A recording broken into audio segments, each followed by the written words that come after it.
नमस्कार। आप सभी का मेरे चैनल वत्सुवाच पर बहुत बहुत स्वागत है।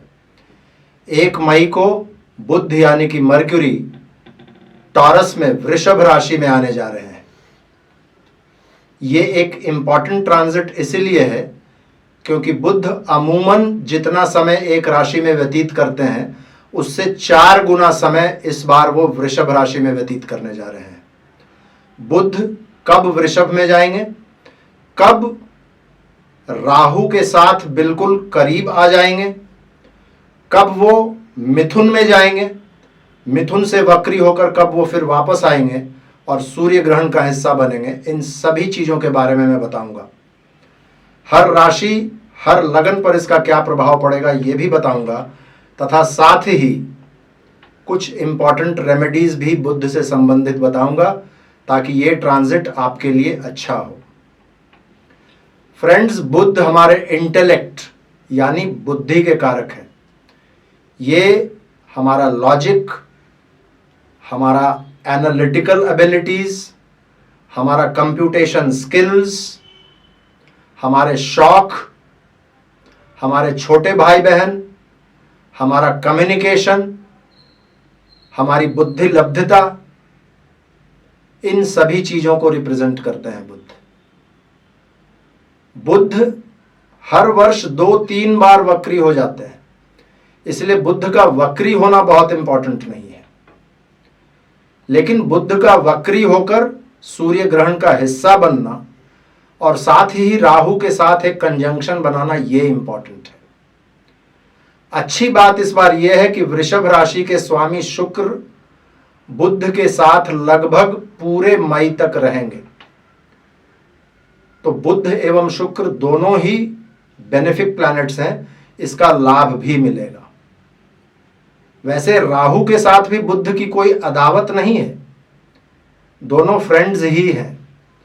लेकिन बुध जब राहु के सानिध्य में आएंगे तो राहु अपना कार्य तो करेंगे ही। और राहु का काम क्या है? राहु का काम है माया क्रिएट करना, इल्यूजन्स क्रिएट करना।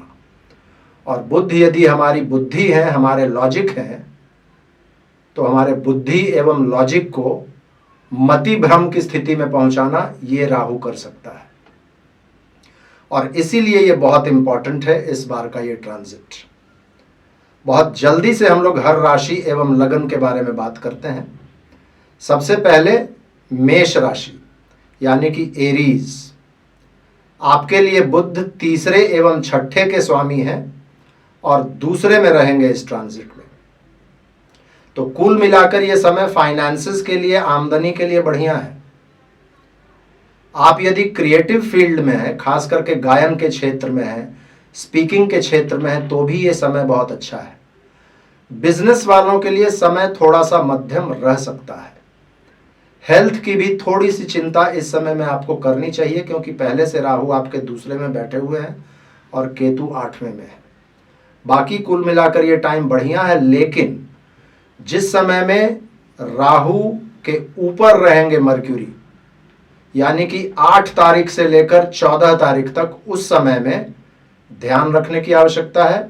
और फिर 29 मई से लेकर 12 जून तक जब बुध वक्री रहेंगे तथा सूर्य ग्रहण का हिस्सा बनेंगे, उस समय भी अपने कम्युनिकेशंस पर बहुत ध्यान देने की आवश्यकता है। वृषभ राशि यानी कि टॉरस, आपके लिए बुध एवं आपकी राशि के स्वामी शुक्र दोनों ही लगन में रहेंगे, तो ये बहुत ही बढ़िया टाइम है आपके लिए। आप बहुत मीठा बोलेंगे, पत्नी के साथ संबंध आपके बहुत अच्छे रहेंगे, कुटुंबजनों के बीच में संबंध आपके बहुत अच्छे रहेंगे, बिजनेस और पार्टनरशिप्स के लिए बहुत अच्छा समय है।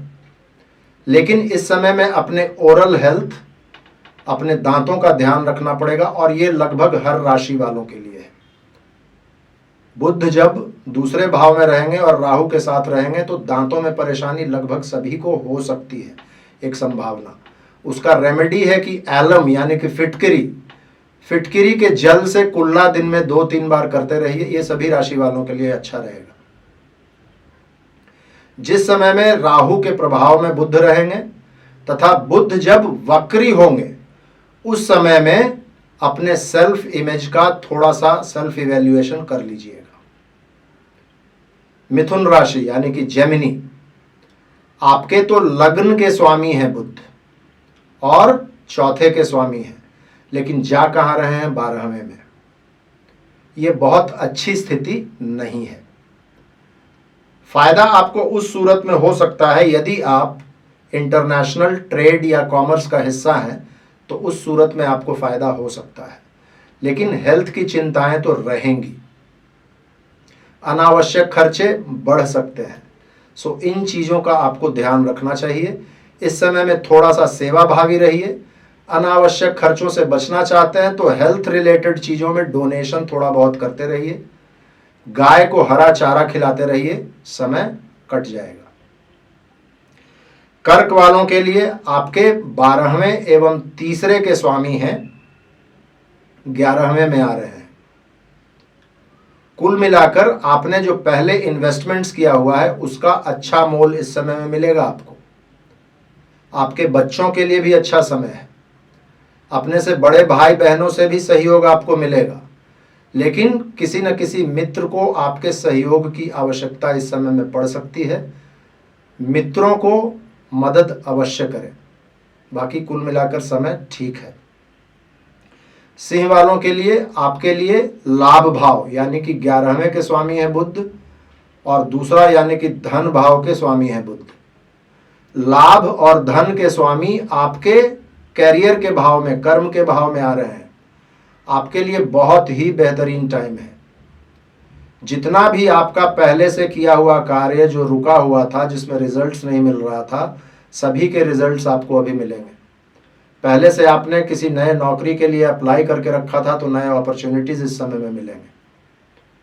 बहुत ही बढ़िया टाइम है, लेकिन जिस समय में बुध वक्री होंगे 29 मई के बाद, उस समय में खास करके ये ध्यान रखिएगा कि वर्क प्लेस पर किसी भी सीनियर के साथ अननेसेसरी आर्ग्यूमेंट में मत पड़िए, तथा वर्क रिलेटेड कार्यों का री इवैल्यूएशन एक बार जरूर कीजिएगा जब बुध वक्री होंगे।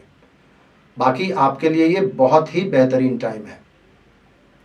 कन्या राशि वालों के लिए आपके लग्न के स्वामी हैं और 10वें के स्वामी हैं बुध, और 9वें में जा रहे हैं और 9वें के यानी कि आपके भाग्य भाव के स्वामी के साथ रहेंगे। तो ये एक तरह का राजयोग है, इसको धर्म कर्माधिपति योग कहा जाता है। बहुत ही बेहतरीन टाइम है। लंबी यात्राओं पर जाने का मौका मिल सकता है। धर्म कर्म में रुचि आपकी रहेगी। पिता एवं गुरुओं का आशीर्वाद मिलता रहेगा। भाग्य के लिए बहुत ही बढ़िया टाइम है, लेकिन आपके लिए भी वर्क से रिलेटेड री इवैल्यूएशन उस समय में आवश्यक रहेगा जिस समय में बुध वक्री होंगे। और अपने कम्युनिकेशंस का ध्यान उस समय में बहुत रखिएगा जिस समय में बुध राहु के करीब होंगे, यानी कि 8 मई से लेकर 14 मई के बीच में। तुला वालों के लिए आपके लिए 9वें और 12वें के स्वामी हैं बुध और आ रहे हैं 8वें में। 12वें के स्वामी 8वें में है तो एक तरह का विपरीत राजयोग बन रहा है, लेकिन राजयोग का फल लेने के लिए विपरीत परिस्थितियां तो एक बार बनेंगी ही। इस समय में चीजों के जड़ तक पहुंचने में आपकी रुचि रहेगी। बहुत डीप थिंकिंग और डीप लुकिंग वाला आपका रवैया रहेगा। इस समय में इनडिसिसिवनेस की स्थिति रहेगी, खास करके तब जब बुध के सानिध्य में रहेंगे राहु और जब बुध वक्री होंगे। इस समय में इन-लॉज के साथ किसी भी तरीके के वाद विवाद में मत पड़िएगा। पत्नी के लिए या स्पाउस के लिए इस समय में इनकम बढ़ोतरी का टाइम है, उनके लिए ये बढ़िया टाइम है, लेकिन आपको अपने हेल्थ का ध्यान रखना चाहिए। आपको भी थोड़ा सा यदि स्पिरिचुअलिटी में इंटरेस्ट लेंगे तो समय बढ़िया कटेगा। वृश्चिक यानी कि स्कॉर्पियो, आपके 8वें और 11वें के स्वामी हैं बुध और 7वें में आ रहे हैं। इस समय में एक चीज का जरूर ध्यान रखिएगा कि बिजनेस और पार्टनरशिप के लिए तो ये समय बहुत अच्छा रहेगा, लेकिन अपने स्पाउस के साथ अननेसेसरी बहस में ये पड़ने का समय बिल्कुल नहीं है। किसी तरीके के ईगो का क्लैश घर में अपने पार्टनर्स के साथ कभी मत कीजिएगा। बाकी ये समय बहुत बढ़िया है। लाभ देकर जाएगा। सिर्फ घर के अंदर पार्टनर्स के साथ, स्पाउस के साथ अपने कम्युनिकेशन का ध्यान रखिएगा। धनु यानी कि सैजिटेरियस, आपके लिए 7वें और 10वें के स्वामी हैं बुध, छठे में आ रहे हैं। छठे में बुध आ रहे हैं तो आप समझिए कि आपको अपने पत्नी के स्वास्थ्य का बहुत ध्यान रखना पड़ेगा इस टाइम में, क्योंकि 7th से 12वें में रहेंगे बुध। आपके 7वें के स्वामी अपने से 12वें में रहेंगे, तो पत्नी के स्वास्थ्य का ध्यान रखिएगा। अपने डेली रूटीन का ध्यान रखिएगा। अपने कंपटीशन के साथ आपका किस तरीके का इंटरैक्शन हो रहा है, इस पर बहुत सतर्कता रखने की आवश्यकता है। वर्क प्लेस पर अपने सबऑर्डिनेट्स के साथ आपका कम्युनिकेशन किस तरीके का है, इस पर बहुत ध्यान रखने की आवश्यकता है। मकर वालों के लिए छठे और 9वें के स्वामी हैं, 5वें में आ रहे हैं। 9वें के स्वामी 5वें में आ रहे हैं, बढ़िया है, कोई दिक्कत नहीं है। आप यदि स्टूडेंट हैं तो आपके लिए बहुत बढ़िया टाइम रहेगा। किसी कम्पिटिटिव एग्जाम में बैठना चाहते हैं तो भी बहुत अच्छा टाइम रहेगा। यदि शेयर मार्केट्स में इन्वेस्ट करते हैं तो भी ये पीरियड अच्छा फल देकर जाएगा। लेकिन जब बुध राहु के पास रहेंगे या बुध जब वक्री होंगे, उस समय में सट्टा और लॉटरी में नहीं पड़िएगा। यदि आप किसी रिलेशनशिप में हैं तो ये शादी में परिवर्तित होने का बढ़िया समय है। कुंभ वालों के लिए 5वें और 8वें के स्वामी हैं, चौथे में आ रहे हैं। कुंभ वाले, विशेषकर आप यदि स्टूडेंट हैं तो आप ये ध्यान रखिएगा कि इस समय में आप डिस्ट्रैक्टेड हो सकते हैं, खास करके उस समय में जब राहु के पास बुध आएंगे। इसीलिए अपना फोकस बिल्कुल बनाकर रखिएगा।